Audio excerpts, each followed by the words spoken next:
नमस्कार, आप देख रहे हैं न्यूज प्लस 21। मैं हूं आपके साथ ललिता चक्रधारी।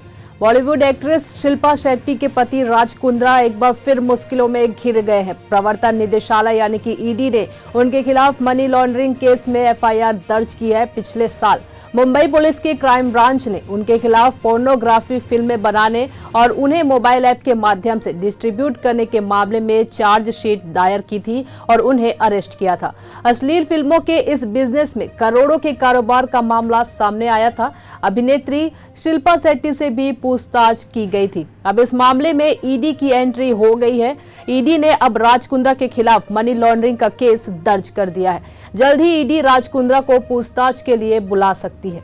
ईडी के सूत्रों ने जानकारी देते हुए बताया कि ईडी ने बॉलीवुड अभिनेत्री शिल्पा शेट्टी के पति और उद्योगपति राज कुंद्रा के खिलाफ मनी लॉन्ड्रिंग का केस दर्ज कर लिया है। इस मामले में जांच तेज गति से शुरू कर दी गई है। बता दें, मुंबई पुलिस की क्राइम ब्रांच ने फरवरी 2021 में पॉर्न फिल्मों की शूटिंग और मोबाइल ऐप के माध्यम से उसका वितरण करने के मामले में राज कुंद्रा के खिलाफ केस दर्ज किया था। इसके बाद राज कुंद्रा को अरेस्ट कर लिया गया था। उनसे पूछताछ और जांच शुरू की गई थी। इस जांच में राज कुंद्रा का न सिर्फ नाम सामने आया, बल्कि राज कुंद्रा पूरे पॉर्न रैकेट में मास्टरमाइंड बताए गए थे। अब जानते हैं क्या है पूरी कहानी। राज कुंद्रा और उनके ब्रिटेन में रहने वाले बहनोई ने मिलकर कैंड्रिल नाम की कंपनी बनाई थी।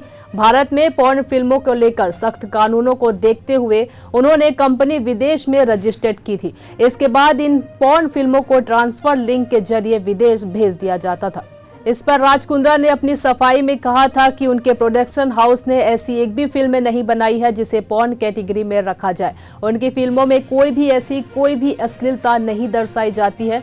जांच एजेंसियों को एडल्ट फिल्में और पॉर्न फिल्मों का भेद सही तरह से मालूम नहीं है। जांच के लिए उनमें पहले इसकी समझ होनी चाहिए। ये सारी बातें राज कुंद्रा ने अपने सफाई में दी थी। अब देखना यह होगा कि इस मामले में राज कुंद्रा कितने सही साबित होते हैं। आप देखते रहिए न्यूज प्लस 21, आपके हक की बात।